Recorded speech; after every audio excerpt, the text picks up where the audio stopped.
Good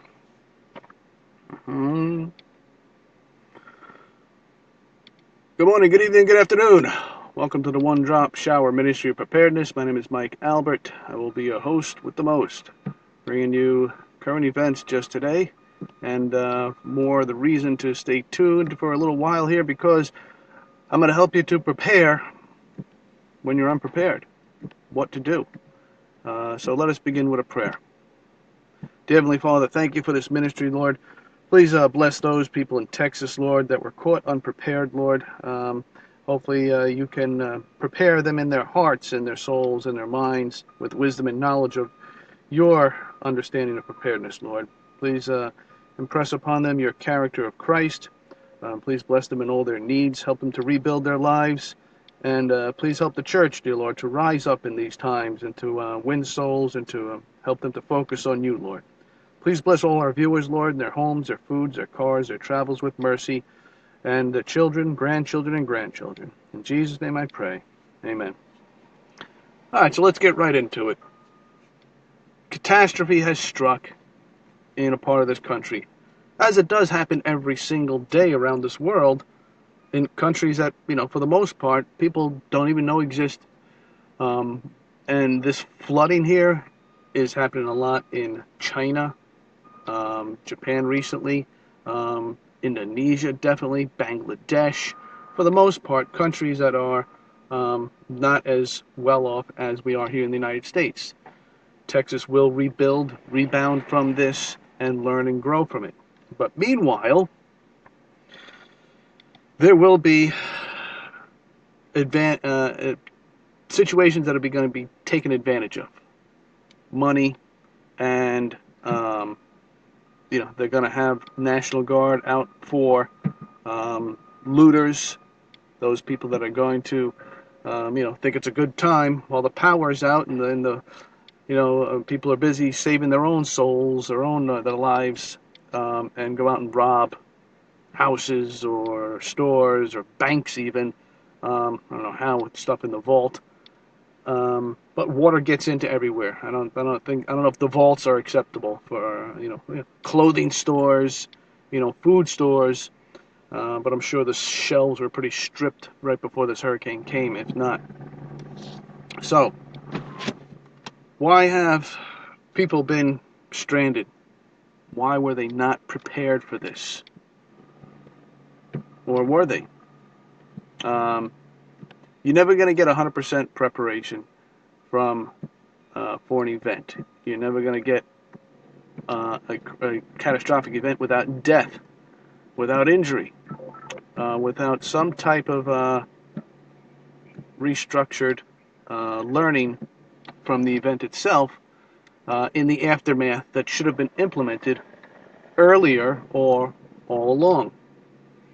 The Romans and the Greeks, they had great drainage systems. You see some of these videos out there, even water holding tanks, but they were able to drain their water really good.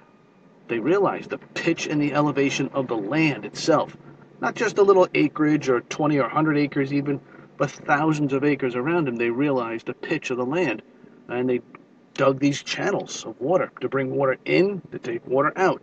They even had septic tanks, thousands of years ago. So how is it that now, in today's modern time, people are not conscious or aware of this? Well, first of all, because it doesn't happen that often. But it is happening a lot more often now. There are these 1,000-year storms, meaning that they are so catastrophic and bad, they only happen every 1,000 years. So in the past 1,000 years, we only had one of these storms. But in the past, I don't know how many years it was. I think the past 5 years, we've had 5 of them. Birthing pains. It's in the Bible. How what happens in the spiritual world manifests in the physical world, representing the birthing pains of the second coming of Christ.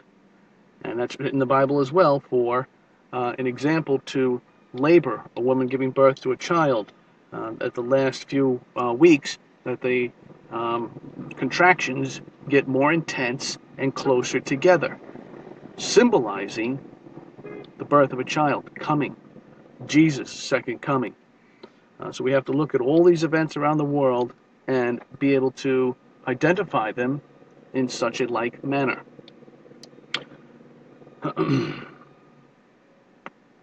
Let's put ourselves in the frame of these people down there. And for those of you that have friends and relatives down there, or you yourselves are going to watch this somehow in the archives from Texas, let it be known that what these people are going through will not be in vain, that we will learn and grow from this. Let's start off at the top, the governor.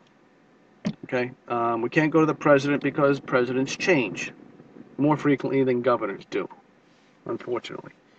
More fortunately, actually. The governor has not unleashed his National Guard until the aftermath. Why? You had at least a week to foresee this coming.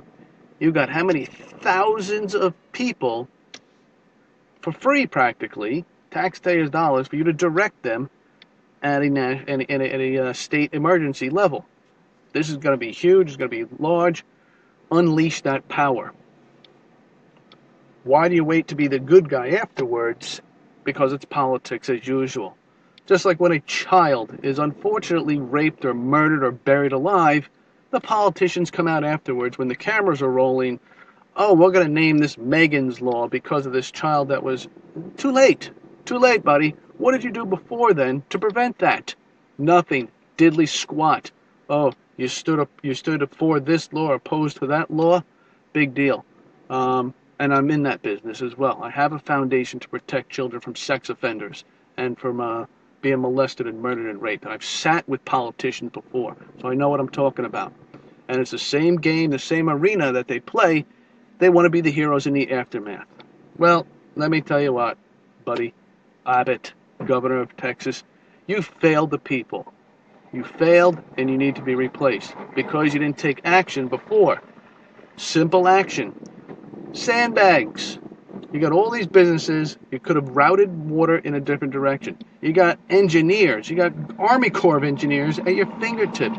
You got rocket scientists, physicists. You got geoengineers, land engineers that understand the design of water, of how it would flow. In this case scenario, what if you got drains, don't you? How did you design those drains in the first place for your cities, your towns? What is the worst case scenario you've been through? What is the projected worst case scenario? This shouldn't happen, folks. I understand Texas is flat, pretty much. Not much hilly areas, little highs and lows, valleys. It's sort of like Long Island. But Long Island, fortunately, can drain off more easily than Texas, being an island. Gets flooded, it's going to go away quick. Yeah, you'll have your little pitches. Louisiana, dear Lord, look at Louisiana. How come they didn't learn from Katrina how to restructure their systems? Instead of putting money into so much, I don't want to use the word, I guess, yeah, I'm going to use the word stupid areas. There's probably 100 different examples. If you look at your local budget there for the past 5-10 years, where did the money go to? Whose pockets is it lining? And whose contractors is it getting the jobs that are related to the families thereof? And don't tell me it doesn't happen. I'm sure Abbott has construction workers related to him. And he's not the only bad guy. I think there was one mayor in there that did made it mandatory evacuation for a small area of like 3,000 people. But did those 3,000 troops go door to door? Not the same of the evacuation area. And mandatorily say, listen, you got to go. You got to get out. It's a small island. You guys are going to be underwater in a matter of hours, and we don't have the resources to come rescue you. Simple as that. You have to get out, or you're on your own. Can you physically make somebody evacuate? I don't know. I'm not sure the laws of that. I'm sure they can. But look at the consequences in the aftermath of not doing anything, not doing that. How did the government fail the people? That's what the question comes down to it. But ultimately, is it really the governor's fault? Or did the people fail themselves? Excuse me. These people with their hand on their keys don't know how to operate a radio. Or did the people fail themselves by not evacuating? Public transportation. I'm sure they even increased the number of train rides or bus rides in the area. They usually have, say, 30. They'll increase it to 50 a day. The square mileage of this is small compared to the state of Texas, compared to the elevation they could have went out of. China has a whole entire city for this situation. Did you know that? China has built, and exists right now, a city that I think could hold 50,000 people or something, or maybe 500,000. I forget the number. But I know it's a high number that they don't use. It's abandoned.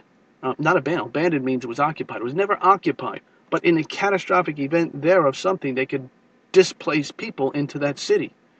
And they know they didn't offer it to the Syrian refugees. Smart. Because otherwise it'd be another Germany. Oh, good luck with that in China. They'll samurai sword you. Or is that Japan? I'm sorry. Or France. Look how France and Germany are overtaken by refugees. We're a big country as compared to our population density per square mileage. So displacing 6 million people, I think, is the largest number out of that danger zone area, is a big task. Yeah, but you're not alone. You got local other counties that would more than welcome these people, opening up their farm, their ranches, if it's not BLM owned. Another problem with BLM. Where's BLM right now? How come they're not in the midst of this? They own all this land and properties. How come they're not stepping up to the plate? They're sure as hell, quick to take away your land, to take away your property rights and feeding rights and livestock and kill them. Hence the Bundys, and I hope President Trump pardons the Bundys now as well, like he just did for Sheriff Mack. All these agencies, all these powers are quick to engage the people to oppress them, to suppress their freedoms, their rights, their way of knowing what works best. And they'll come in and step in with their rules and regulations and laws and tyranny and shredding of the Constitution, and quick to do that and to go you into court and to fight you. But when it comes to needing help, they're almost nowhere to be found. Unless it's good for their training to further oppress people in the rise of martial law or a civil war. They're quick to rise up and to help. Why? Because they want to use that as an example in the future for when that does happen, for how to better contain the problem.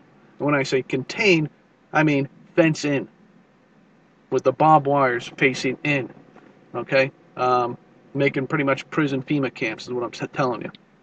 And they work, make no doubt, they work together behind the scenes about this. In the event of a civil war, this is how we're going to unfold this plan in this region with this power. The system's all designed to work against us, folks. That's what I'm trying to tell you. In the preventative measures, it's almost as if it's incompetence. Or by design. How can you not cry out for more help if the solution is already there? It's almost as if you don't need the government. It's almost as if they restrain themselves from really doing what they can do, so that the people just need them that much more and hear that cry. And the cameras roll. Well, we need this help. How come you guys, and then here comes the politician with the sales pitch. Oh, I can better do this. Me. I could do this. Vote for me because of this. Well, it's too late then. And those that are in office now, pat themselves on the back, saying, "Oh, look what I did in the aftermath." Again, too late in the aftermath. Where was all that passion that you have in your campaign right now when the people, when it really could have been put to use for building proper engineered infrastructures. Trump is right when he's saying we got to rebuild this country. The bridges, the roads, the electrical, the waterways, everything. It's crumbling apart. Look at the dams. Major problems. Look at that dam in Oroville, highest dam in the country. It's continuously crippling. They got to rebuild that. But they got rockets going to Mars. NASA's going to Mars and shaking pictures. How great is that?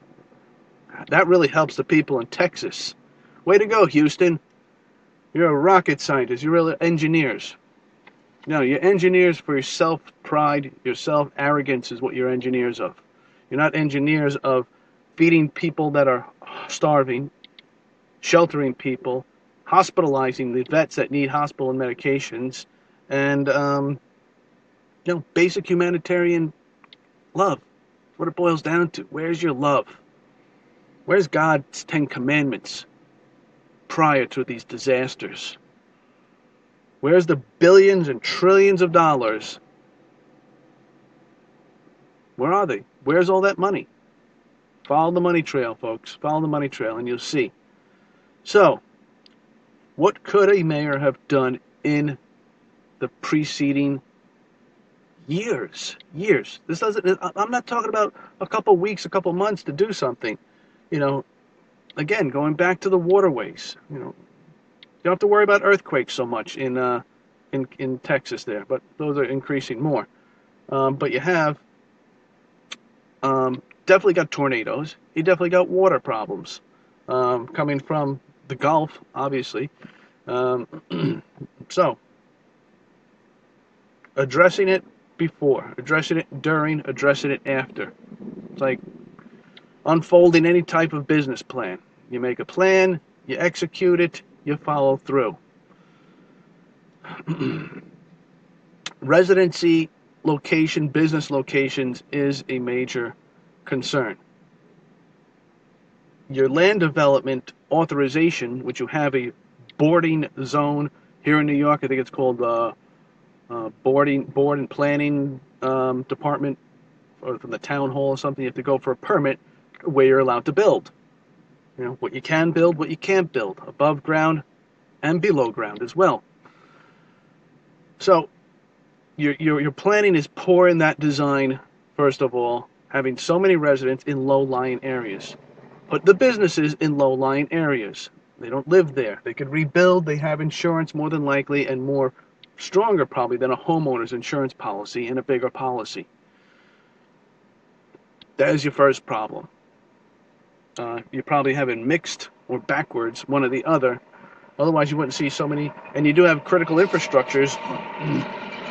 You do have critical infrastructures as well in such as roadways. You see these roadways that are gone.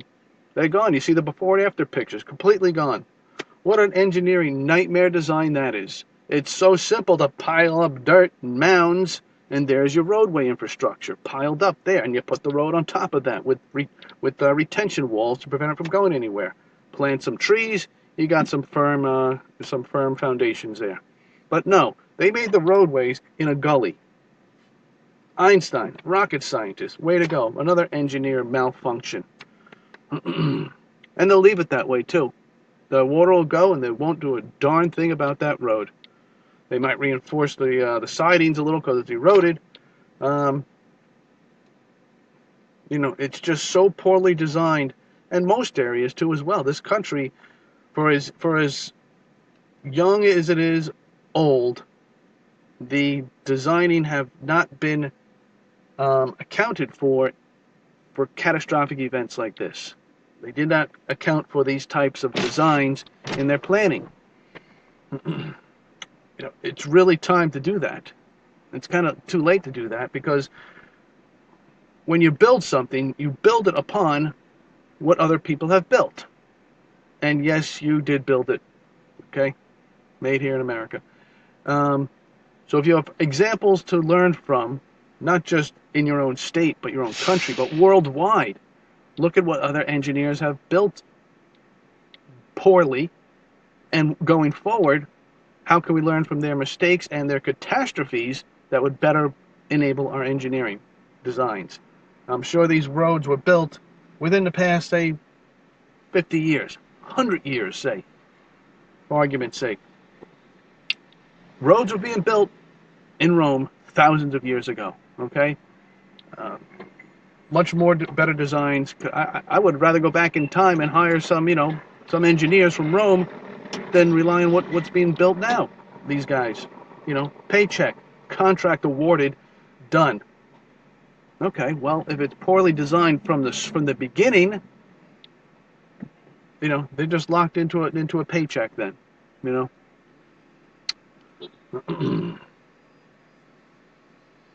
They have their designs, but common sense has to rule over designs when that doesn't make sense. All right, let's stop beating up on the incompetent government there, because it's just not Abbott's fault. It also goes back, decades from their poor designing. Oh wait, let's get into the drainage of the water, or the preventage too as well. Like I said in the beginning, you got 3,000 reserves that they, and I'm sure there's more than that they put to work now in the aftermath. So a week before you saw this thing coming, you can navigate the water to a certain degree with sandbags, with those large cement blocks. You see them when they're designing a road that the crane picks up, like the big 12-foot, 4-foot high cement barricades. Those could have been put in design as well too, to filter that water. They are smart enough to figure that out. Yes, it's going to rain, 12 inches. This is what the water's going to do because of history. Well, let's amplify that. It's going to rain 20 inches. This is what the rain is going to do. It's going to rain 40 inches, 50 inches. We've never had that, but we have a darn good idea what the water's going to do. And here's how we can navigate that water better. It's real simple. It's not coming down for 100 years, and it's going to erode your designs anyway. Coming down for 72 hours. And you have that timed in order to, get this out of the system as quick as possible. It came in, obviously from above. Some areas it's going to be saturated into and not be able to escape because of the poor design of the valleys, of the pitch of the land. Elevation surrounded it, sort of like Louisiana did, in a big gully, a big valley. So therefore, put pumps in place. Put huge tractors of pumps. Military has tractors that are pumps that run on gas that could have been in place in these areas, and pump and get ready, and start pumping it out early. Just like when it snows, when the snow starts coming down, do you wait until it's 12 inches if you know it's going to be 24 inches? Or every 2 or 3 inches you get out there and you push the shovel around and you get rid of the snow and make it easier. Perfect example. And that's what should have been done with this water. It should have been evacuated little at a time as it's coming down, and get prepared to save. And all the while, you're evacuating people. You're telling people, we've moved to a different level of evacuation. You can mark people out of where they are located. Heck, the NSA is tracking every single cell phone. So why don't you do that? Why don't you do that, NSA? You could make a map, and I know darn well this could be done because I started going into the GPS business of tracking people. You can have these little dots on a map. Let's say this whole entire map here is the state of Texas, the world here. All these little dots, all these icons would represent people where their cell phones are. And this. Darn well know this could be done. Very simply, very easily. Especially if you got the National Guard doing this, okay? They'll tap it into military resources and able to track them via whatever it is. Satellite, triangulation.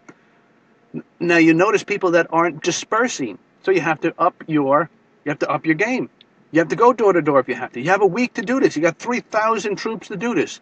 Send 200, 300, 500 of them to get where these pings are, where these icons are of people stuck in their homes or staying there to get out. Listen, you're about to be flooded by 5 feet of water and stranded, and we're not coming to you for 2 weeks. Can you survive? Do you have the food and water? If not, get out and don't bother calling 911 because we can't come and get you. If you have a heart attack, you lost an arm, we can't help you. We can't get there. Some we can by helicopter, but there's going to be more than we can handle. Resources. The government did not allocate their resources appropriately. And it's too late. You should have a recall on that governor for Abbott. That's what should be the title of this video. Recall Governor Abbott, Texas. Incompetent. And folks, this is something that can be a lot worse. It's bad. It's catastrophic. It's biblical. But it could be a lot worse, and it is going to get worse. Who's to say that storm's not going to turn right back out, do a 180, and get right back into the Gulf again? I'm right back from the Gulf into land again. Dump another 2 feet, which some reports are saying right now. You got the water's up to the roof line of some people. We're talking 6, 8, 10 feet of water. Unacceptable. What is that threshold in your designing of homes? Well, let me tell you what they did here on Long Island, in Long Beach. You are no longer allowed to build a home without it being up on stilts, 10 to 12 feet. Minimum. Some are going 15 feet, I don't even know about that, 20. But at least some are going up to 15 feet high. I know, I walk by them. I see these massive structures. It looks like they're building a 10-story building. They're like railroad ties, and they crisscross them, and they're going up, up, up, up. You're looking up like, wow, that's going to be a 1-story house. But that's how it has to be built. Because of that now engineering know-how, that knowledge, this water is coming in here, you're going to lose your house, your life, and we don't need to come rescue you, but at least you can sustain yourself above that water line, which wasn't obviously done in this Texas area. Now, if they have any sense, which I don't think I'm going to give them credit to, when they start rebuilding, and they will, they have to, there's going to be the mold, the feces, you're in people's wastewater, to put it politely, and that's not going anywhere. I prayed to God that that God gives them a tiny bit of rain when that goes down, or each time. If this is receding from 5 feet and you got it down to 3 or 2 feet, I pray that God gives them a 1/4 inch of rain. Tiny bit amount to wash that down. Think of it as a bathtub. Say you clean your dog in the bathtub, and you let the water out. What's left around there? You see all the hair, the dirt, the scum, and that has to be brought down, washed out, right? Otherwise, it stays there. And if it's fecal matter and that dries up, you got hantavirus, you got possible bird flu because of that coming about with them in that aftermath, pecking at it, eating it. You got flies, you got maggots, and don't forget about the fleas. Fleas are the biggest carrier of diseases, probably in mosquitoes. Hello, it's a petri dish for mosquitoes right now. You know how much mosquitoes problems you're going to have? Malaria, other diseases that are going to be just wreak havoc. Watch. I'm telling you, folks, these people aren't out of it for a long time. Hospitals are shut down. Everything's decimated. Where is the triage situation here? Where is it? This should have been a much more well set up in advanced aid. Get the people out, set up the triages, set up the drainage, plan to rebuild. You got your Home Depots, your Lowe's all around there. Start stockpiling sheetrock and lumber. Unleash some of your properties that are government owned, county owned, and give them free storage for the next 2 years. Okay, you want to use this for storage. Car dealerships too. How many car dealerships are underwater? How many are they going to sell? They're going to still go and sell those cars. They'll probably first put a claim in, and then scrap him, and then the scrapyard will resell them or something. I'm sure there's going to be a lot of scams, a lot of money laundering, and insurance fraud going on after this. Probably already started. So now, enough about the government and their ability and inabilities. How about the people? Where do the people go wrong? Are you prepared to be unprepared? And I'm not the guru of preparations of survival. I am simply acknowledged in techniques and methods for about 10 to 12 years now. I've been studying these types of scenarios and worse as well. So let's give an example here in Long Island. The typical homeowner, what they could have done to avoid this, knowing this was coming. Well, you have two scenarios. Either you're bugging in or you're bugging out. One or the other. Let's go with bugging in. I would definitely assume worst case scenario. Cut off from all food, all water, all utilities going in and out of the house. You still can get the toilet to go down. If you dump water in it, it will automatically go down as long as the system has some sort of pressure taking it away. Possibly that could not work. If I'm bugging in and I have a week to prepare, which you shouldn't even have to have an inclination of needing to prepare if you have a half a common sense nowadays. Excuse me. You would be already laughing at this in as far as preparation goes, because you know you're going to be able to survive it, you and your family, based upon plan A, B, and C, bugging in. But if, let's say, you have a week to prepare for this and it's coming to pass, and you know it's going to be a category 4, 5, you're going to have feet and feet of water, you're cut off from all resources, you know as well as I do that people are going to be making a run for the stores, the shelves. Everything is going to be decimated. There's going to be fights, rioting, who knows what, to get that last bottle of water and a can of beans. There's only so much food per populous area. And trust me when I tell you, the Costco's, the BJ's, the Sam's Clubs, the Walmarts, the supermarkets do not have enough food and resources for everyone. They are on a continuous routine stocking, restocking based upon sales volume. And that comes weekly, sometimes daily, replenish those stocks. So that's all cut off. And if there's a mass run for everything at once to stockpile, you're not getting what you need. You're going to die, you're going to starve, you're going to be dehydrated, and you're basically going to be a burden to you and your family and society because you weren't prepared ahead of time. Sorry to say, but that's the facts. And I'm sure there's plenty of examples of that going on right now. And it's only been a few days, folks.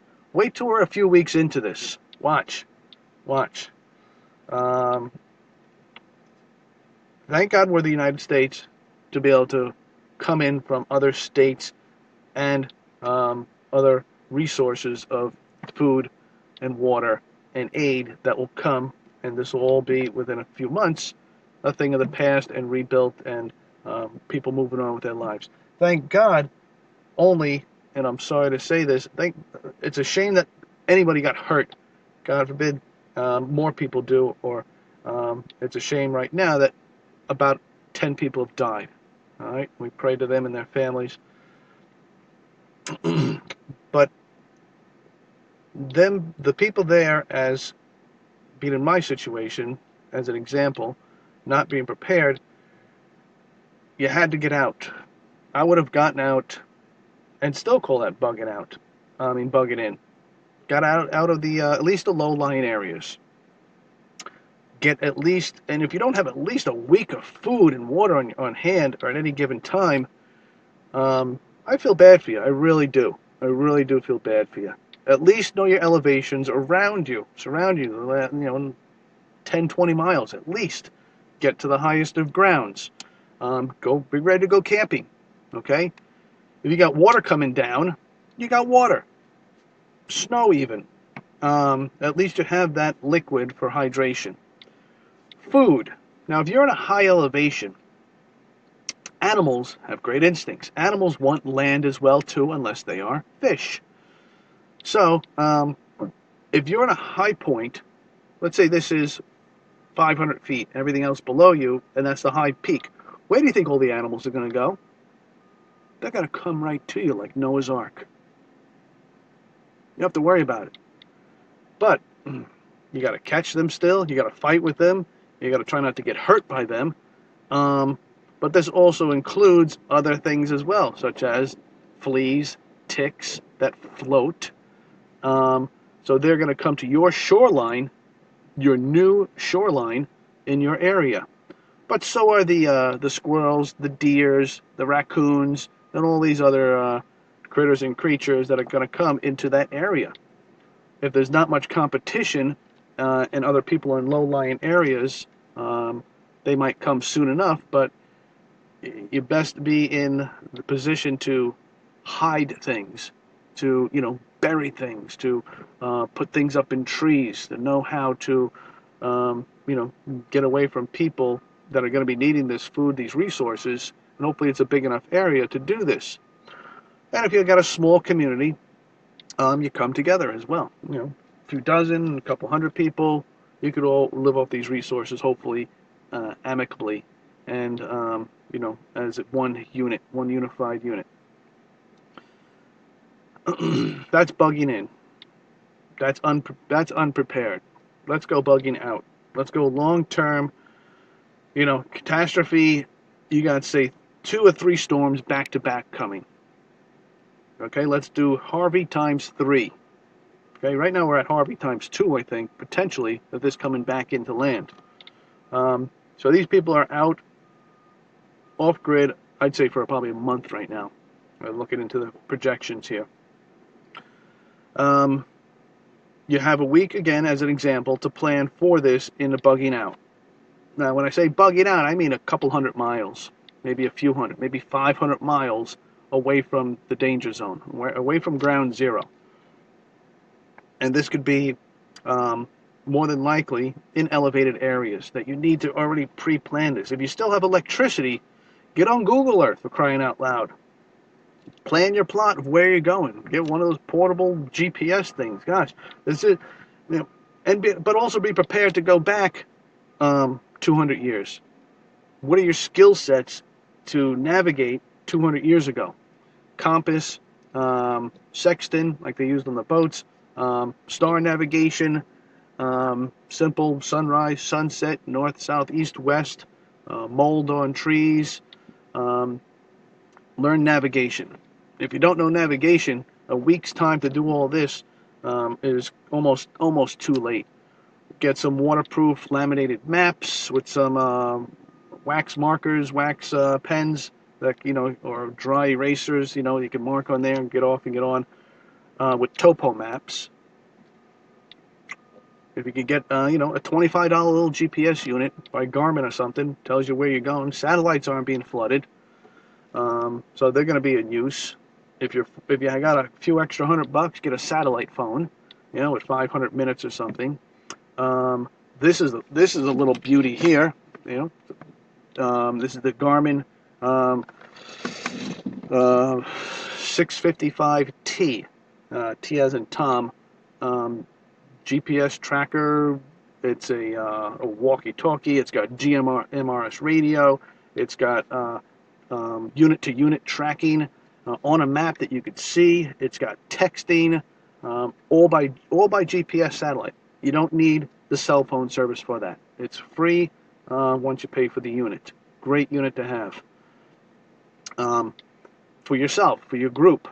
But if you have 2 or 3 or 4 of them, you can see what other people are doing across a distance, which is great for SOS, or I got a big deer or a big moose. Code 5, come to me. But the units have to be synced up beforehand.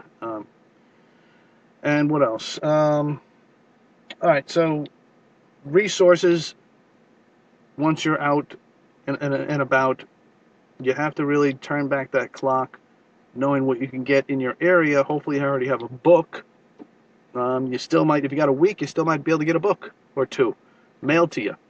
Um, about your local plants, medicinal plants, seeds, there are some good resource information on the government preparedness sites of redcross.gov or FEMA.gov that tell you how to prepare for 2 or 3 days. Beyond that, they're useless. They really are. But they do have some ideas, such as your glasses, your prescription glasses, your identifications. Photocopy them, laminate them, put them in a safe Ziploc bag. Get ready. Put it this way. Basically, you have to put them in a waterproof vault type of scenario, as if you're on a boat and it's going to sink, and you need to be prepared to present those documents, passports, keys, all redundancy of everything in your life, that your life functions, that you're going to plan on getting back to, and have it, not skip a beat. Turnkey solution, seamless integration back into society, back to normal. But also be prepared for a longer term. You don't know if China is going to invade us right now. I would, if I was China and Russia. Heck, you got half of Texas spinning in a frenzy right now, and incapable of, and their resources are stretched thin. That's a big, strong source of power right there. Decimated or distracted. What a great time for Kim Jong-un to launch a nuke over here right now. EMP. A fifth of the country, like a tenth of the country's resources are down. Oil, too, dear Lord. The oil pumping rigs out in the Gulf there again, decimated again. Putin, China, Kim Jong-un, allies. What does that mean? What does that mean if they could come and take over the biggest country, the power, and all our resources all at once, and defeat us like that? What is ally? Is it sealed in God's divine intervention to stay that way? No, absolutely not. Allies can turn on each other in a heartbeat. They want to design this with each other, saying, hey, China. If I'm Putin, I'm talking to China, saying, we'll divide up all the resources of the United States, but we have to get Kim Jong-un to distract them, go after them, and then we're going to hit them from the north to south, east, and west all at once. So then while you're bugging out for your weekly plan, monthly plan vacation, as if you're camping, are you prepared then to take that to the next level of 100-year plan, which my ministry continuously tells people to do? And it is a perfect example of how and why this can happen. They have a nuclear power plant down there. I don't know if it's still running. I don't know if the generators are running out of gas soon. How much gas they have. Do they have solar panels? Wind turbines? Even if they are still kicking, those things are grounded. They got wires that are underwater. They're no good. It's going to short out and burn out your motors. It's going to corrode your wires. It should be fresh water, so it's not going to be bad as the salt water at least, but it still has to be dried out, and you still can't pump water through, you can't turn the switch back on until that's dried out. What a shame Nikola Tesla's free wireless electricity was suppressed. What a shame. How great would this be right now to have? Nothing, no wires. Like it's sort of like a cellular wireless transmission, or Wi-Fi, but electricity you get from it. Not too far off. Another 50 years before people get sick of this being billed for this enormous electrical bills. If I just paid $30,000, $40,000, $50,000 to go to your semester, your school, and you're flooded, that's a problem. They have to kind of clean out now the dorms too. Hospitals, businesses, massive cleanup in the aftermath. What are people coming back to? Or just can they up and leave? If you're that fortunate, it's heartbreaking to see those seniors sitting in their wheelchairs in a flooded area at the nursing homes. Lord have mercy. If you're as fortunate to have a skill or belong to like a nationwide company that you can perhaps get a job somewhere else, I'd up and leave, start things off, however I can, through insurance, work with another company somehow just to let it be resolved and rebuild for the next 6 months, 2 years. It's going to take a long time, folks. A long time. This isn't anything short term. Trust me when I know, because it happened here in Long Island and in the Jersey shores from Hurricane Sandy. Billions of dollars went missing too as well, or just sitting around gaining interest. There's going to be massive corruption, and who knows how this is going to spin. Who knows if the Civil War is going to start and spark from this as well. So many things can happen. Be prepared for the worst, even outside the area. I'm here in Long Island, and I'm upping my game. I'm upping my level of preparedness. Kim Jong-un just launched a missile over Japan. I don't think anybody's going to do anything about it again. So it's probably going to take a nuclear strike of him hitting somebody before anybody says anything about it. Or is that just a distraction? Or is the flood a geoengineered distraction from chemtrails that got out of control? Oops, sorry. We thought we were just blocking the sun and, playing YouTube. Connection successfully. Praise God. Okay. All right, let's get into some current events. I could really talk about this for another 4 or 5 hours. I am available to be hired if you're in the East Coast here, New England area, Long Island especially, for daily rates, weekly rates. But this is just one scenario, one problem of many that you need to be prepared for. What if this triggers an economic collapse? I saw a title of a video, I'll show it to you on YouTube in a bit, that everyone honking and hawing about Bitcoin and, cryptocurrency. And he says Bitcoin currency is useless during an EMP or a CME with no electricity. Well, think about it. Useless. It runs on electricity. It's powered by, computers. What just happened there? A couple of earthquakes here. Okay, time to read that. 2.4 in Alaska and California 2.0. So that's a thought as well. So what I'm telling you is redundancy is the word of the day. The word of the century is redundancy. What is your redundancy in the event of A, B, C? Earthquake, tsunami, flood. You got to bug in, you got to bug out. An invasion, a world war. What is your plan if we go to war right now? And if our allies gang up against us, we're done. We're speaking German in the next couple of years, or Chinese in the next couple of years. Or God forbid, Sharia law, and you're speaking Arabic. Huh? You don't know what's in place. You don't know what's in place already, like, say, sleeper cells. What was that movie with Bruce Willis? The Siege. You don't know what sleeper cells are in place that are going to be activated. Working in cohorts with the big military, superpowers. Invasion from without, from abroad, and then invasion from within, imploding. I know for a fact, going to getting certain intel, that there are 35 Muslim terrorist cell groups in the United States right now. 35. And the CIA and FBI protect them. You're not allowed to go within a certain area. I know there's one right upstate here in New York.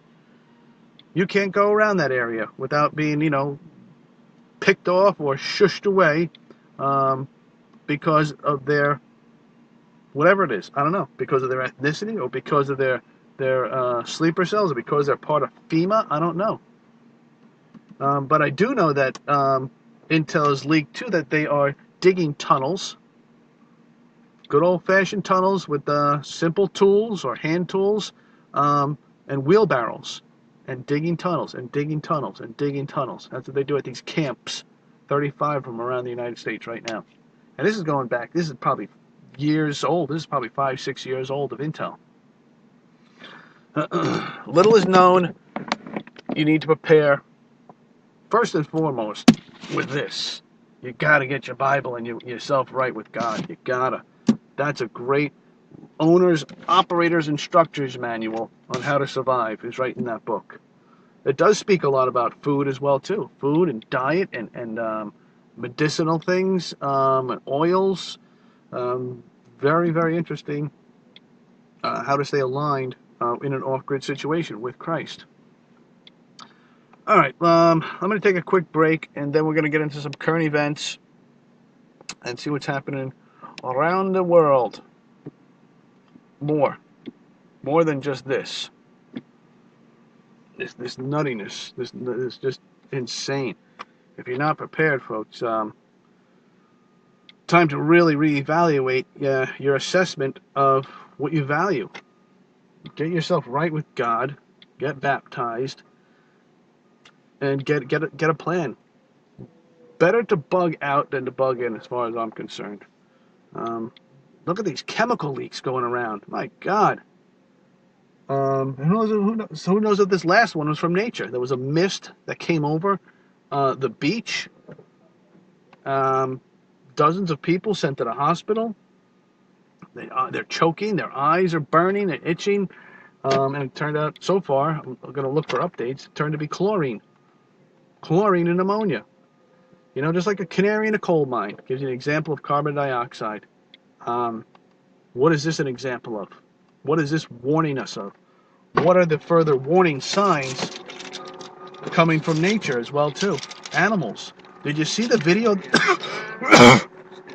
Did you see the video of the guy in Texas with a falcon on his front seat of his car? Because the falcon's freaking out, not knowing what's going on. It's just sitting there looking at him.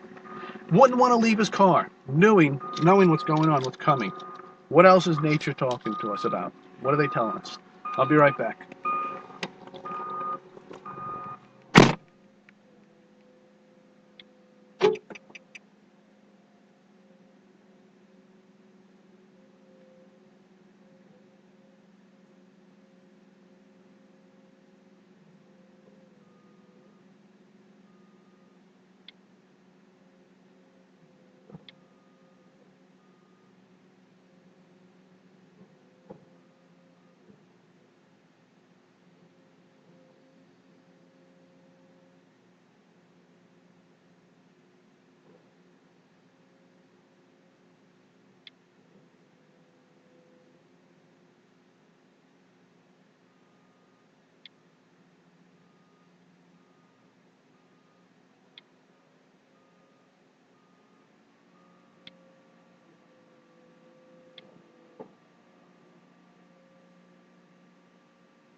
Okay, a lot of construction going on here.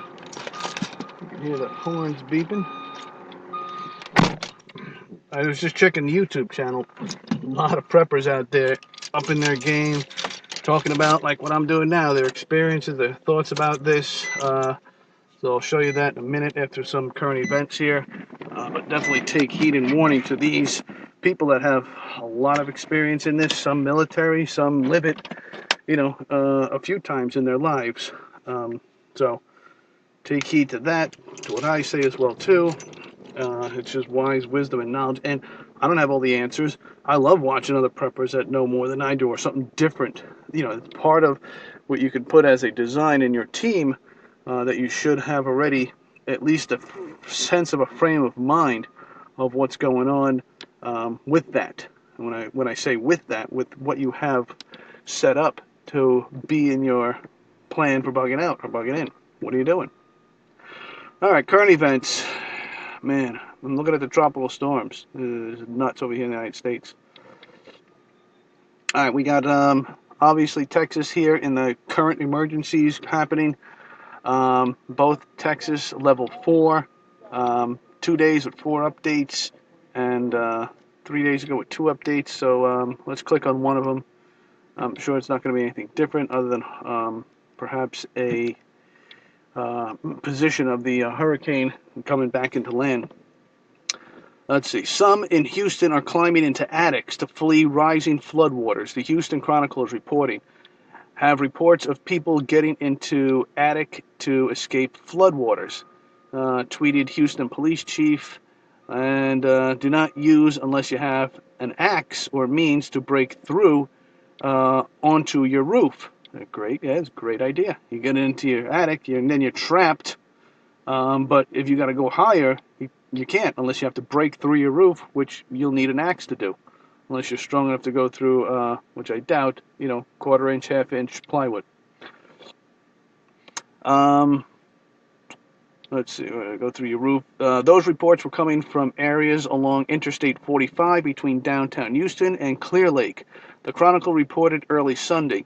The Harris County Sheriff tweeted that there were reports of several submerged vehicles on Interstate 10 at Lathrop and added that while it was unconfirmed, crews were investigating reports that one of the vehicles possibly had a deceased woman and child inside. Oh, Lord.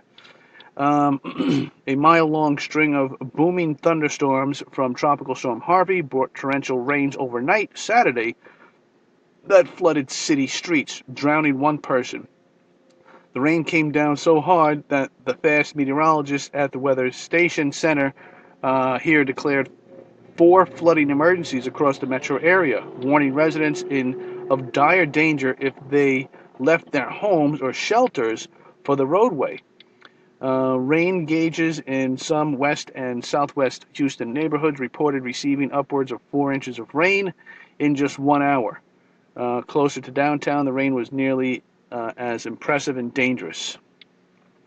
2 quick thoughts here. One is ham radio, and the other is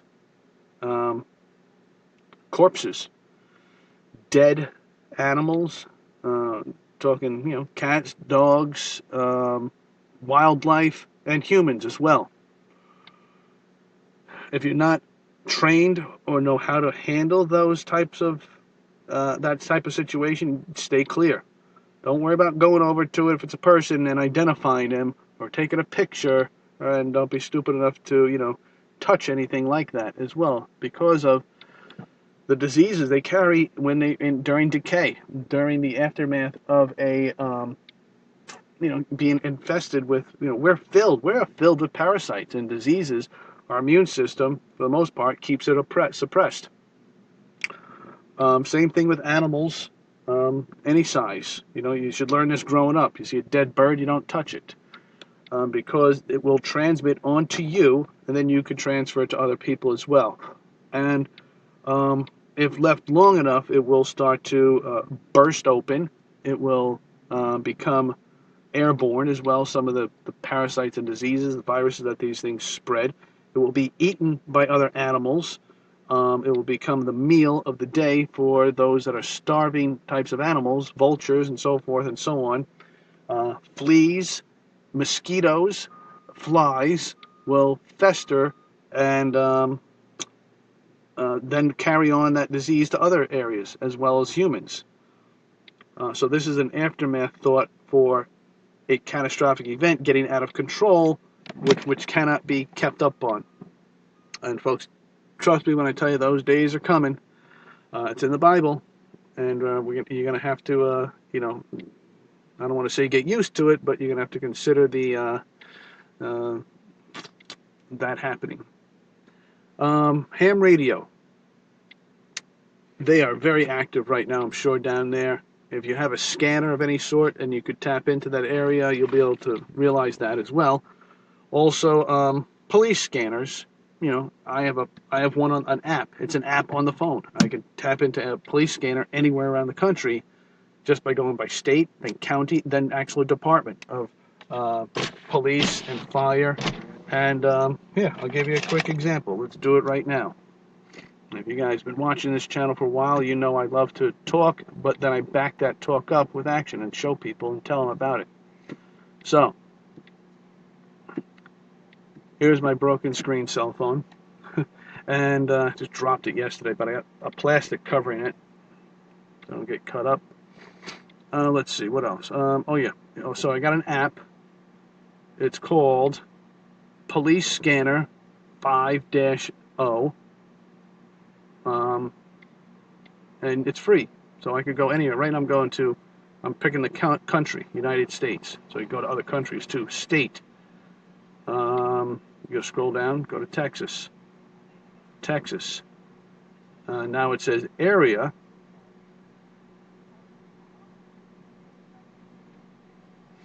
It's so overwhelmed right now. I don't think it's not even picking up. There's probably hundreds of thousands of people. There we go. Okay, we got Dallas. Let's go to Houston. A, B, C, D, F, G, H, Houston. Now we'll go to other sub-departments.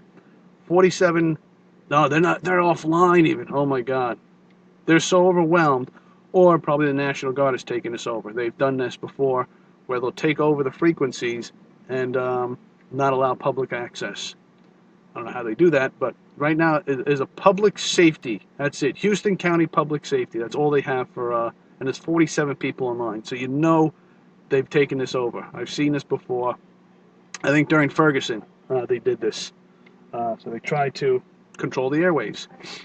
And this is the police scanners, but they can't do this with ham radio. Well, they can, but they don't. They know that's useful.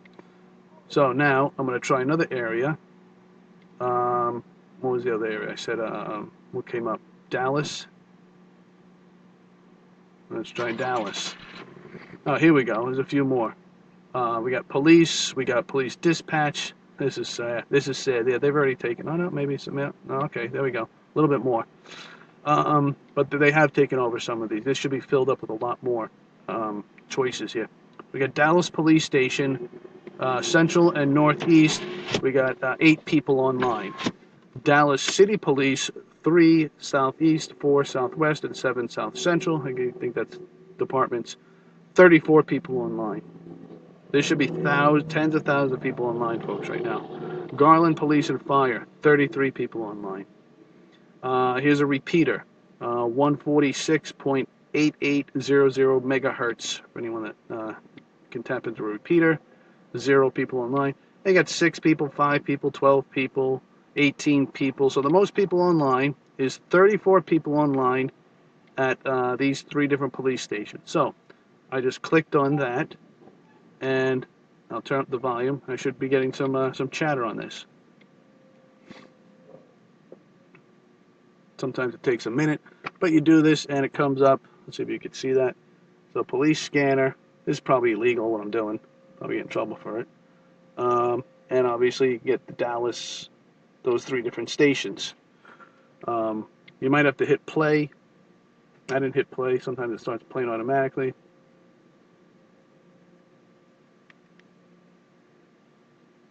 There's my volume. That's the ringer. Don't need that. So It's not coming through for some reason. I hit pause and hit play again. Nothing.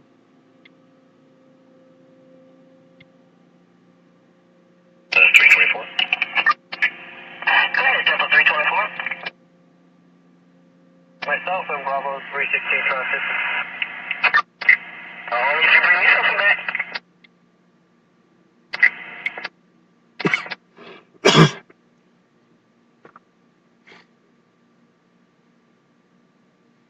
Not much going on. So, I'll try that Houston one just to see. There's not much on there as well, but we'll see. Just see if something's coming in. A, B, C, D, F, G, H, Houston. Dago, Honky, Houston. I'm sure there's other ones. I'm just not too familiar with the smaller counties. Houston County Public Safety. 47 people online.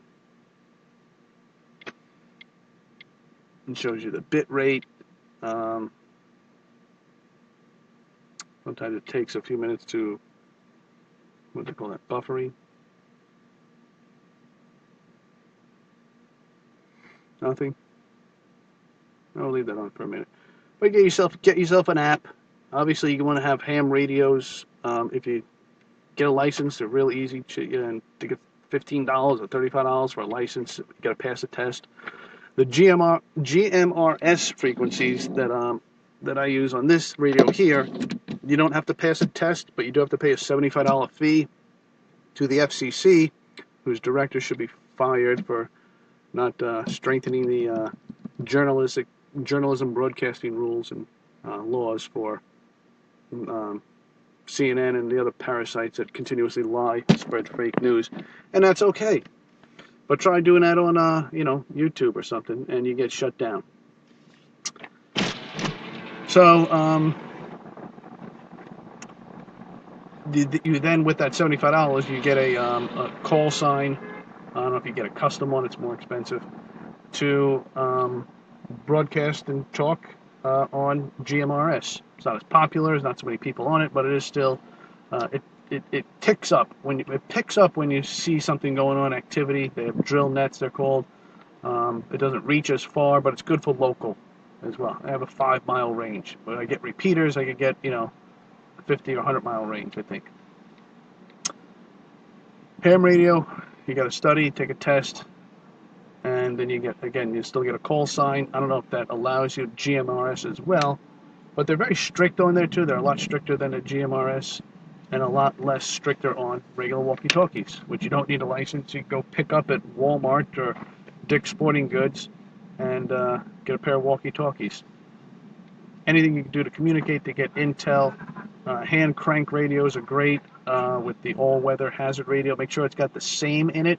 It's SAME, like S period, A period, M period, E period. It stands for specific area monitoring. I don't know what the E stands for, but it enables you to get a more narrowed area of listening to as compared to irrelevant information that's hundreds of miles away, which is great. You want that feature when you're getting a NOAA emergency all hazard radio. You want that feature to be able to tell you, you're in this 20, 40, 50-mile area radius, and it affects you.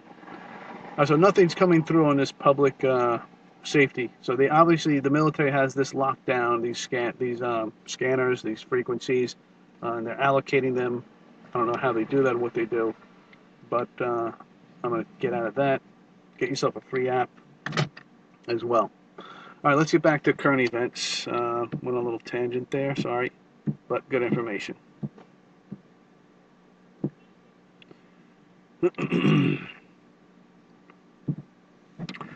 Let's see. Okay, yeah, so people are climbing into their attics, and they're doing it without an axe, and they're getting trapped, and they could drown in there unless they could dive back down through the ladder, through the hallways, through the house, and get out all in one breath.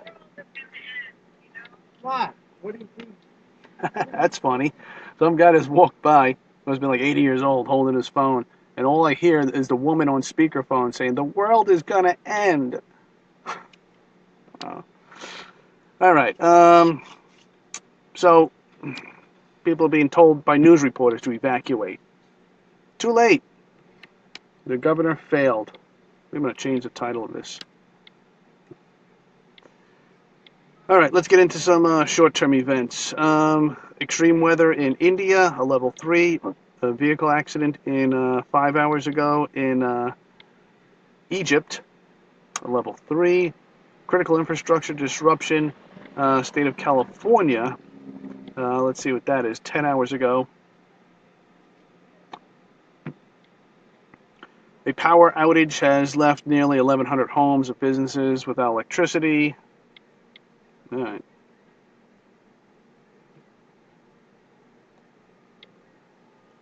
Pale in comparison to what's going on in Texas. State of Florida is flooded. Some areas that say southern regions. State of Florida is having some flood issues 11 hours ago. Another critical infrastructure disruption. State of Nevada and California, multi-state 11 hours ago. Let's see what that is. A small fire at an Nevada energy substation has triggered a power outage affecting several thousand customers around Lake Tahoe. More than 15,000 residents and businesses customers served by Nevada Energy and Liberty Utilities were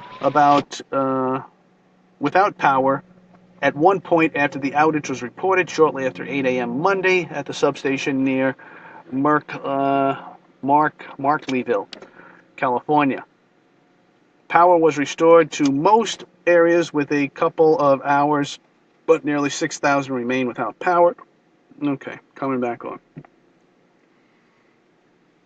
Moving on. Heat wave, USA, state of Washington. What? Oh, man.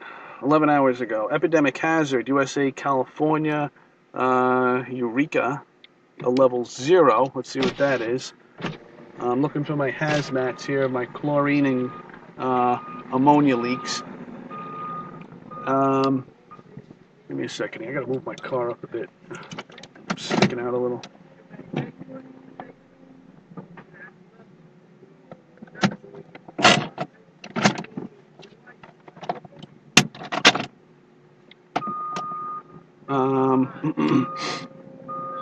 Okay, so we got a spreading risk. Must be some sort of disease here. A Eureka child has been transferred to an out-of-county hospital with a confirmed case of Neisseria meningitis, which is contagious from a bacterial meningitis, according to the Department of Health and Human Services. So the child was sick for several days before seeking medical care, and the public health branch is notifying individuals who may have been exposed so that they can be treated. I don't know what the heck this word is. With antibiotics. According to the Center for Disease Control, symptoms of the meningitis include sudden fever, headache, stiff neck. Other symptoms may include nausea, vomiting, confusion, and increased sensitivity to light. So children and infants may show different signs, such as inactivity, irritability, vomiting, or poor reflexes. Meningococcal bacteria can also infect the blood, which can lead to tiredness, cold hands and feet, chills, severe headaches and pain, fast breathing, diarrhea, dark purple rash. Man, this is very serious and can be fatal. The California Department of Health states the disease can be spread by kissing an infected person or other intimate contact, such as sharing toothbrushes or utensils. If you are sick and suspect that you have illness, seek medical attention immediately. Preventing measures involve reducing exposure to germs. Washing your hands. If soap and water aren't available, clean your hands off with hand sanitizers that contain at least 60% alcohol. Don't touch your eyes, nose, or mouth.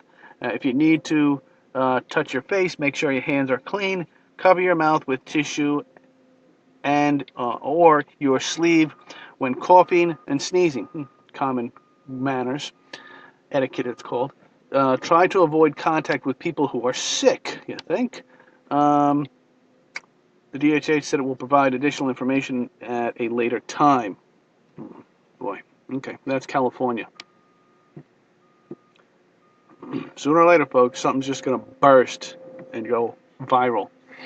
Landslide in China, 11 hours ago, level 3. United Kingdom biological hazard in England. Is this an update? Is that from?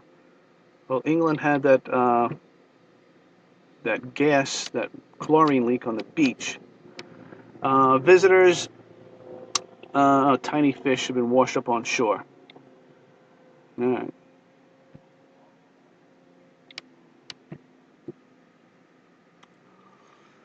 Okay, England. Heat wave. 13 hours ago, a heat wave in California. Epidemic hazard 1 day ago in Arafat. This is a day ago. I might have covered this yesterday. Let me just make sure. Today is the 29th of August, 2017.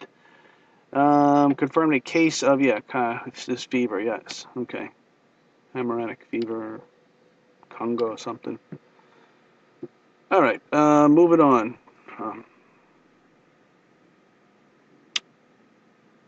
Looking at the updates here.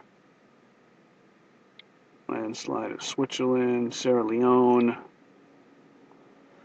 Okay, 6 days ago, 7 days ago, forest fires.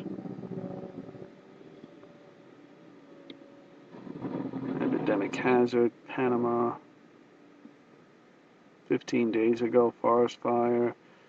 Epidemic hazard, USA, 2 updates, California.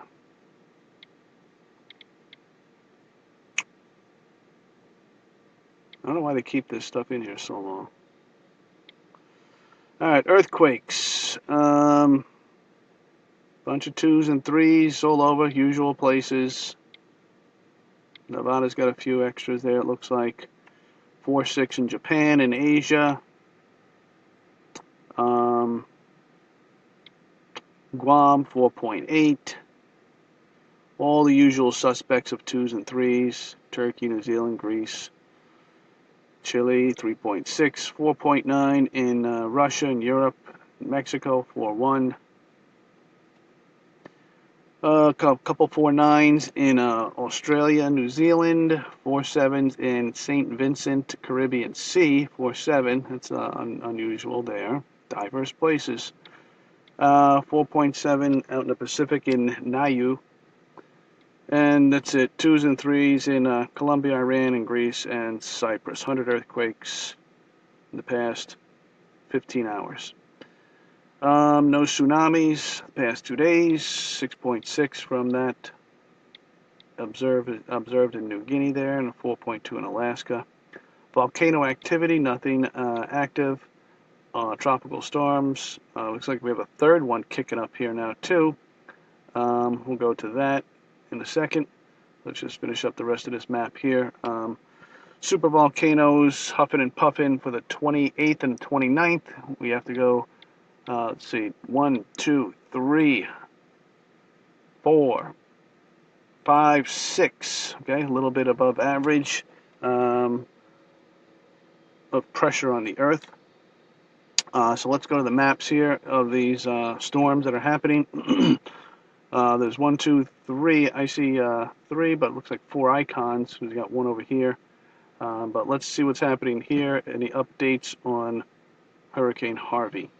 So they're saying, is this the current position here now? August 29th. All right, so it's now back out into the Gulf and projected to go up into Louisiana. Not good. Projected. More than likely it will, but it can swing a little bit more north. They're saying right now it's going northeast, straight towards Louisiana. What's over there?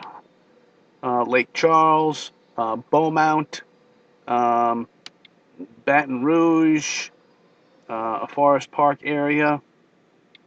They're already getting rains, it looks like, within the next few hours, according to radar here. Let's see what these are over here. Still a tropical storm area, according to for Christie, because of the radius circumference that this is encompassing. And what is that there? Is that Houston? Yeah, that's Houston. Corpus Christi, Christie, I'm sorry. Christie. But these are areas you could check out on the maps. I mean, on the police scanner. So I was just showing you about. Again, you can download for free. So definitely check those out. You can listen, see what's going on, but great training tools as well. Folks, use this. It's critical that you use this information going on right now at this event to gain knowledge, wisdom, and understanding of how to deal with this on your own, how others are dealing with it. Sorry, there's construction going on where I'm at, and how they're going to prepare, prevent, and in the aftermath, how you can gain knowledge and wisdom from this suffering. People suffering, unfortunately, are going to be a part of your survival. Okay? All right, let's go back to the map. So the only other storm is out here in, it's going to load up on the east coast here. Let's see what this is happening. This is storm AL10. That is off the coast of South Carolina right now. It looks pretty darn big. Look at the size of that, the radius of that. It's covering half the eastern United States. I wonder if this is that big one that was coming off the Africa coast there, BP was talking about. All right, so this is the current position, and this is expected by the 29th, which is today, actually. I guess later on by 6 p.m. today, so this is moving pretty fast. So this is definitely going to affect the whole East Coast United States. Definitely will. From Florida to Maine, this thing is going to affect it. In one day here. And this can change as well. It could hug the coast even tighter. But because of the landmass, it gives that pressure differential, it doesn't feed off the water so much, so it kind of pushes that out along with the jet streams. More than likely, that's what's going to happen. And I think we had one more over in Japan area there. South of Japan. This is tropical storm named Sanvu. S-A-N-V-U is the name of this storm. And let's see what the routes are here. Out in the middle of the Pacific here. It could head towards Japan. Looks like it's going towards that way, and best case scenario, it's going to skip it. I don't think any of these are life-threatening. I mean, as far as they're all life-threatening, but the ones that are out in the middle of the ocean, unless there's a small island out there, it's no problemo. Okay, where are we at? I wanted to see their gusts, their wind gusts. All right, so we got 90 kilometers an hour for Harvey. 90 kilometers per hour, 93. That's probably about 70 mile an hour winds. And AL10, 83 kilometers an hour. And the one out by Japan is the strongest one right now, 102 kilometers an hour. That's about 80, 85 mile an hour winds. Wave heights, definitely shaking a bit there for all three of them. And Harvey, unfortunately, is moving the slowest. That means it's dropping more rain because of the trajectory speed it's going. And the one by Japan is definitely moving the fastest. Going to do the least amount of damage because it won't be sustained so long over one area. So continue to pray for Texas. Let's go to our YouTube subscription channels and see how other preppers are reacting to this, and some of their advice that you need to heed and get on board with. All right, and you'll see other things shaking about as well in the aftermath of this as well, and you don't know how it's going to come at you. This is why you have to be prepared on so many different levels and get away from the population as much as possible, because you don't know how people are going to react to this, how nature is going to react to it, what is going to be thrown at you and put you in a spin. You don't know. What's the saying? Adapt, improvise, overcome. Pray. All right, let's see. Ron Paul on war and peace in the age of Trump. OGB protecting the road from water. That should be good, okay? But he's obviously, not everybody has one of these unless you're in an off-grid scenario. Got a type of machinery to help you with this, move massive amounts of dirt as compared to doing it by hand. Dr. Josh Ash, the number one food you should stop eating immediately. Looks like it's causing some worms and bacteria and viruses. Check out that to see what it is. Corbett report, the CIA preps their next JFK psyop. Welcome to the internet. Mike Reed Outdoors, preseason scouting for deer and other game. There you go. Good. So you got to do, get ahead of them. Get out and see where the scat is. If you don't know what that is, it's poop. And their trails, etc. The quantity, where's a good place to go? Scout out your, you might have to go to a new location. Sometimes hunters can go and, use the same locations or a couple dozen locations for years and decades. Animals, for the most part, don't change their migration patterns. One-step survival. My experience with evacuating hurricanes. Definitely check that out. He's a military type of man. Not type, he is. He's ex-military and has been in many type of scenarios and a lot of training. I would highly recommend his experience to check out One-Step Survival for this scenario of Texas. Department of Injustice, The Untold Story of Schaefer Cox by Lone Star, 1776. Christ's forgiveness, he's always out and about doing a dozen videos a day probably, this guy. Love him. Let's see.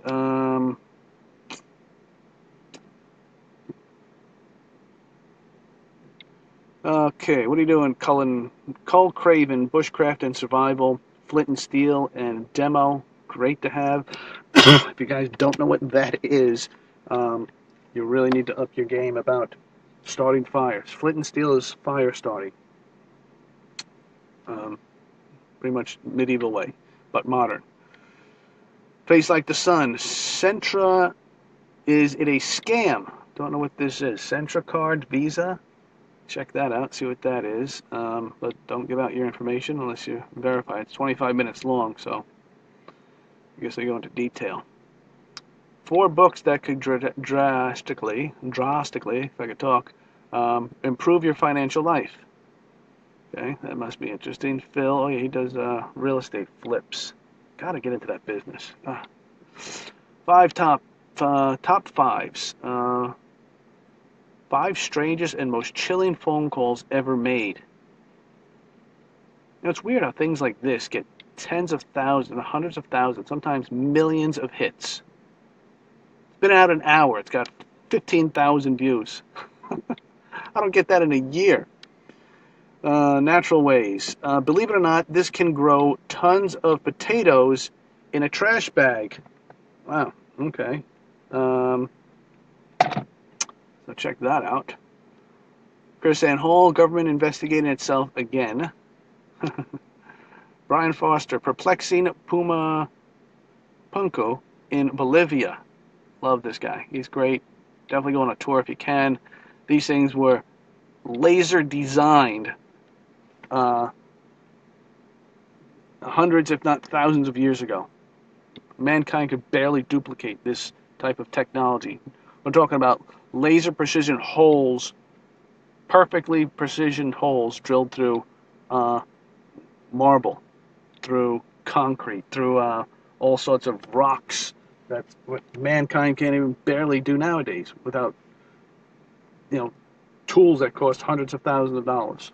How'd they do it all this time? Well, so it's called ancient technology. All right. He doesn't get into much on this except building the box.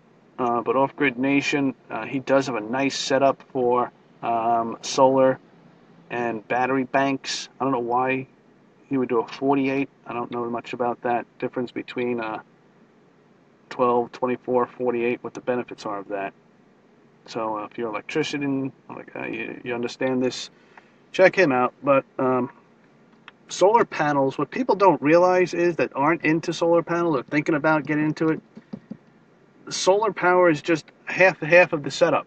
Actually, a third of the setup. The other part is actually a quarter, really. One quarter is the solar panel itself. The second part of it is the trajectory, the ability to track the sun, or in a position where it's good enough.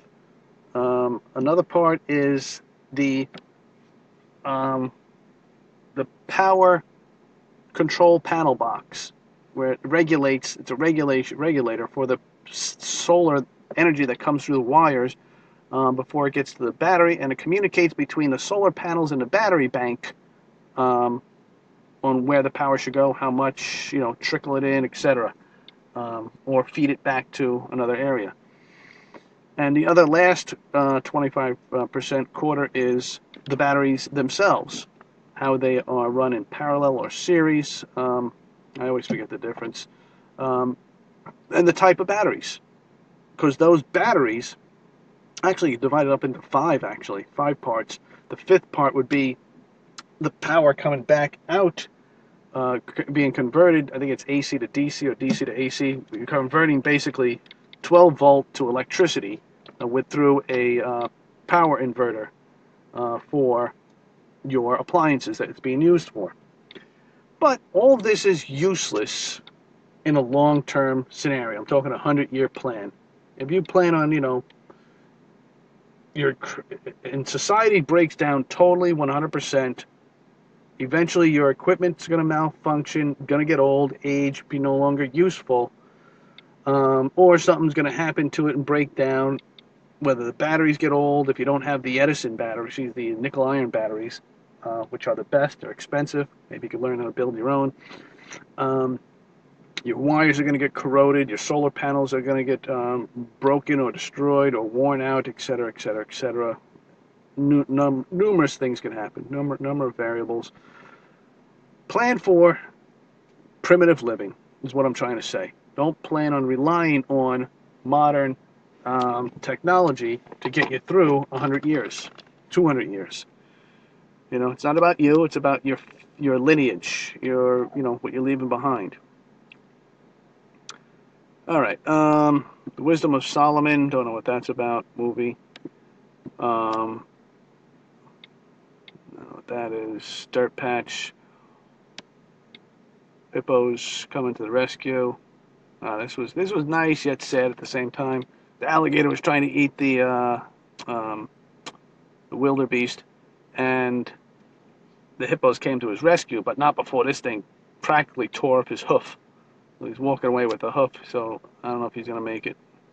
Once you're injured in the wilderness, perfect example, your likelihood of survival is a lot less, and it's always amplified as compared to modern living, where you can be treated for infection, for broken bones, etc. There's so much we can repair in the body, from the heart to the brain to the bones, the blood. There's so much advancements that have been made in medicine and so forth. It's amazing how it compares to off-grid. You're as good as dead if you get hurt out there. Take a look at World War I as an example, and the Civil War. I think the Civil War more, not World War I. You got shot. You're getting your leg cut off. Your arm cut off. All right. End time signs. News makes will cry higher. Whatever. Okay. Lone Star, to the Bell. Are your knees bone on bone? Do this. Eric Berg. There we go. That's some great information. Okay, end time signs. Something weird. Cow jumped from the building. Oh boy. Ham radio. Okay, Hamrad88. Always got some good advice there. Into thin air. Proof the dark spot on Lasco can still be seen on 8/29/17 against the grain. I'm not sure what that is. All right. Ham radio, full spectrum news survival. You've got a good update for today. 5 things you should never do after eating. Okay. Do not leave bottles of water in your car, plastic bottles. Personal stuff there. Kruger, toxic cops. What really happened in Berkeley? Monster Bug Wars. How many hits did they got? 11,000 10 hours ago. It's like bugs fighting each other. It's a guy thing, I guess. Morris 108. Please, somebody give him $1. He's in Cambodia. $1 goes a long way for this man. This world and its people destroyed by the occult. Bravo Alternative Media. Day 221 for Trump. North Korea shoots a missile over Japan, and nobody does nothing. He's gonna have to hit somebody first before anything is done. That's all. I know he's only doing this for sanctions. He's only doing this for money. You know, that's the whole game. Every president, like 4 or 5 presidents before Trump, did this. He acts up, they spank him, and then they give him some more money. It's a trick. It's a third world trick. Dutch Sense. Okay, Sergeant Repair. Confirmed. Ronald Bernard is alive. SGT report. 11 hours ago, Professor Daryl Matt, Pastor Daryl Matt, the connection between pushing Israel to give up land and natural disasters. Common Sense show. He's got a lot of videos right now. Wasserman swayed the primary away from Bernie. It was illegal to do so. Ron Paul demonetized Twitter, breaking ranks with the globalist. Reports of foreign personnel on U.S. soil. Send me your pictures of the peacekeepers. Okay, so any of you folks out there can see trucks, anything, any and all information you can get. You can see in the sky, on the land, in the water, personnel, troops, anything that signifies something out of the ordinary. Take a picture of it, send it into Dave Hodges, the Common Sense Show, and go get his information. All right, Gerard Morin. Oh, guys, go download all this guy's videos right now. I got to do this later. Save it on a hard drive, because he exposes so much information about electricity and the scams that go on out there and how you can make basically free electricity. A lot of important things he discloses, and he's taken everything down. So they're probably going after him, giving him a hard time, the censorship, etc., etc. So go down there and download everything. If you don't know how to do that, I don't know if you can see this. It's called savefrom.net. So save, S-A-V-E, from.net. And you download this, and it allows you to download the videos from YouTube. It's a little bit tricky, but you have to just find out which buttons to click. But it can be done. So like this, look, I could do it, and it shows up right here. I could click that, and it'll download it for me. All right, continue with the Common Sense Show. Is Awan a double agent for the CIA, Mossad? Mossad, will Wasserman Schultz be indicted? No, because they don't indict each other. They don't arrest each other. They don't indict each other, and they investigate themselves. Welcome to America. How much more will Tokyo put up with? Okay, 12 hours ago. Google Earth is in trouble, as is your internet provider. They will soon go extinct. Israeli News Live. U.S., Japan, and South Korea responding to North Korea. Not really. Okay. Where are we? 14 hours ago. Japan orders indoor alerts after North Korea missile. So Japan ordered its citizens to get into hardened structures while this missile was going over them, before it even went over them. Um, you know, get on your knees and put your head between your legs and cover your head. Basically, we might be about to be struck by a missile, bomb or nuclear. Don't know, because no one's smacking the bully. That's why, and the bully's going to continue, and he's being allowed to do this for some greater plan. This plan is already in place. How this is going to unfold, and why he's allowing to do this. Probably because it keeps getting exposed. That's probably why. All right, please join me in prayer for Texas. Yes, let's all gather together in prayer, folks. We got to pray for Texas. Convention of States simulation part 2 of 12. Definitely go check that out. They have about, I think, 14 states now signed up. They're going to get 34 states, folks. This is going to happen. We are going to go to a Convention of States, Article 5, which states that these states do have the power then to amend the Constitution. And this is a good thing because the people in elected positions are not going to regulate themselves into term limits, into all sorts of other things that they can do with this power. It's been done twice before. It's a good thing. Okay, chemical emergency spurs take cover warning in La Porte, Texas. Forget what that was. Check out Dabu 7. I forget what that was. Freedom from within God. How to answer the atheist or skeptic when asking for proof about God's existence. That should be good. It's only 3 minutes long. Link for the best live flood coverage. Montegraph. Crash course. Paul Bagley. Breaking North Korea fires missile. Did that. Fires missile. Trump holds a joint press conference with, I can't pronounce this guy's name. I don't even know where he's from. Nisto. Health Ranger. Environmentalists don't realize they're in a cult. Health Ranger. Oh yeah, this is it from before. Bitcoin is worth 0 after an EMP or solar flare. CME. And he's right. Pure living for life. Big news. Artificial timber workshop.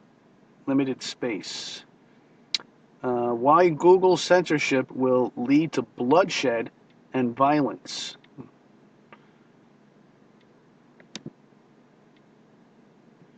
Townsend, great recipes from, this is old school stuff, old pioneering techniques. Edible turnips, a recipe from 1824.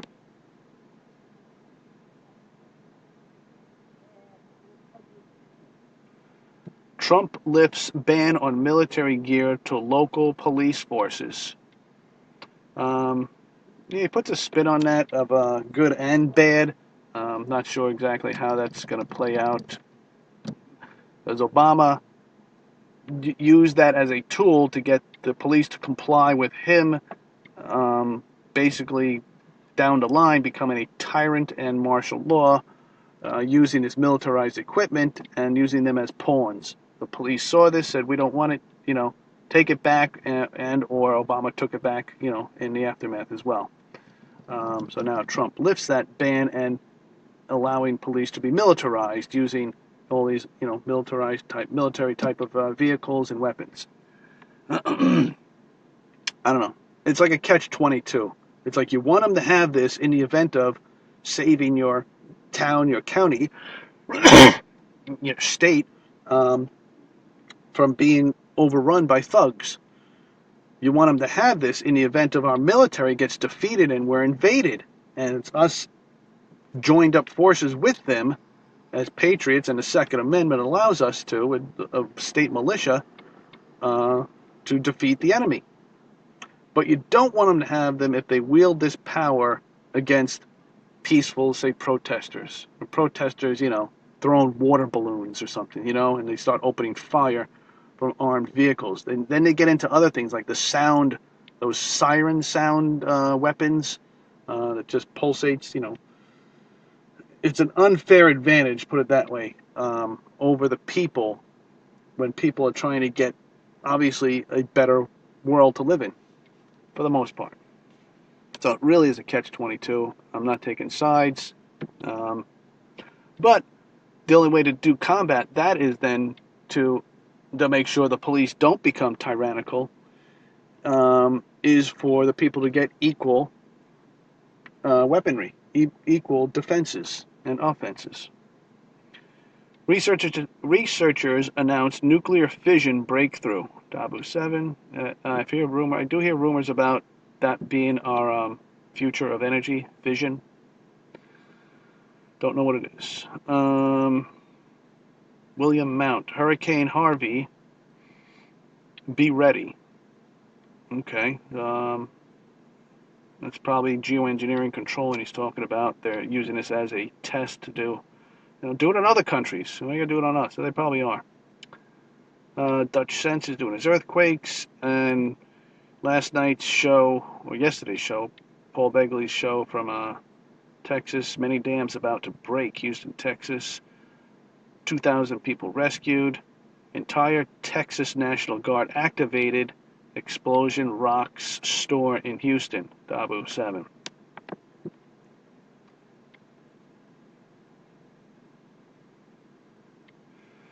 Oh, this looks good. Todd White announcing Lifestyle Christianity Training Center. Orville Dam, webcam, chat. It's a great thing. And let's see. Blacksmithing, strong portable anvil stand and new JCB rock crusher anvil. Episode 6. That should be cool. Health Report Ranger, the top 6 health disorders that barely existed in America 100 years ago. All right, that's it, folks. I'll get back to this another time. Check out Mike over at My Skies 5D. And let's close with a prayer. I gotta get out of this construction area. It's driving me nuts, these guys. Dear Heavenly Father, thank you, Lord, for this ministry of preparedness. Please bless our brothers and sisters in Texas there, Lord, to help them to recover, in Louisiana. Please bless the first responders going into there as well. And please bless those, Lord, that are instructing these government agencies to go into there as well, to have a soft heart and to focus on Jesus Christ, knowing that they have the power to destroy lives in the country, Lord, as well. Please help them to do their job to glorify you.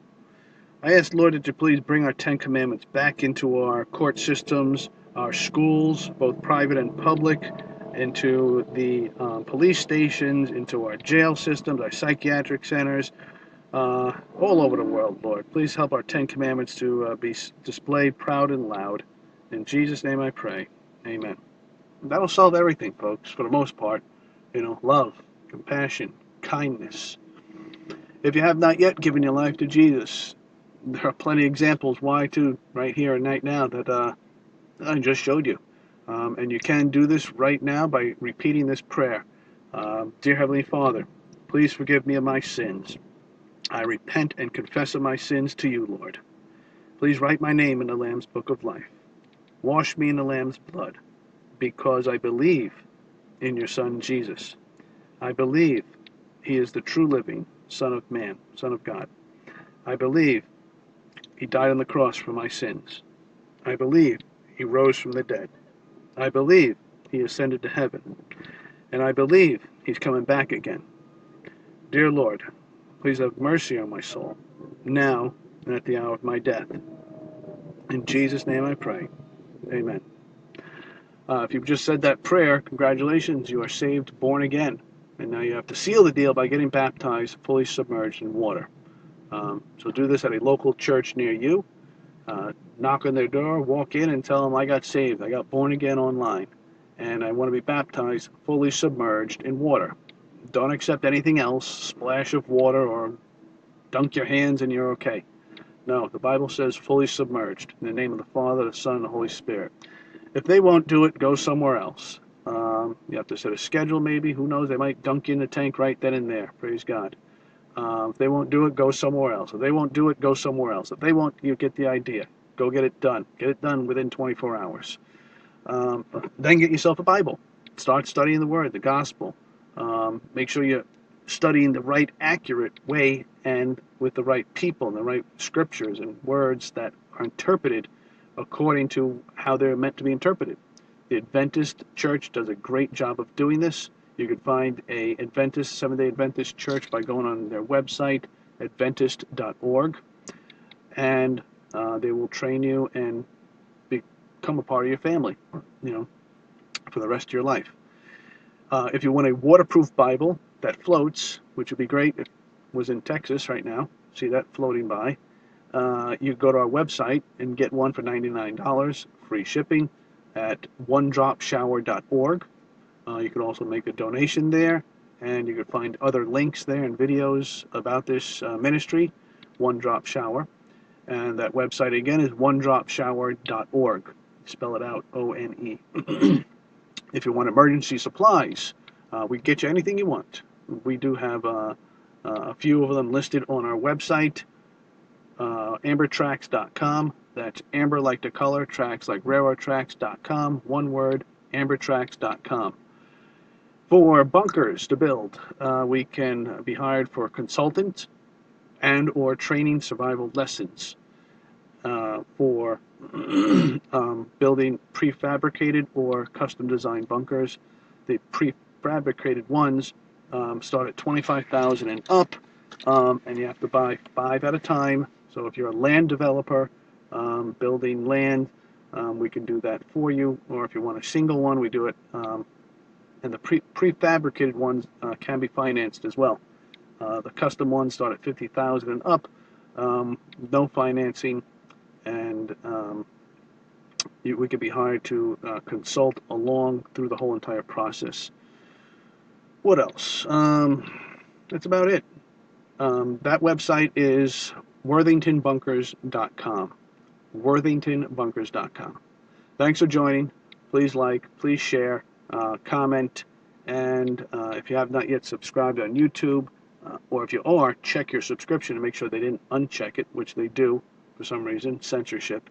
And make sure you click on that little bell icon and then check off the box and whatever you have to do to make sure, if you want, to get updates when we post a new video in your email. All right, folks, God bless you, and thanks for joining. And we'll see you again, hopefully tomorrow, God willing. No, tomorrow you're not going to see me. Thursday, 11 a.m. All right, folks, God bless you. Bye-bye.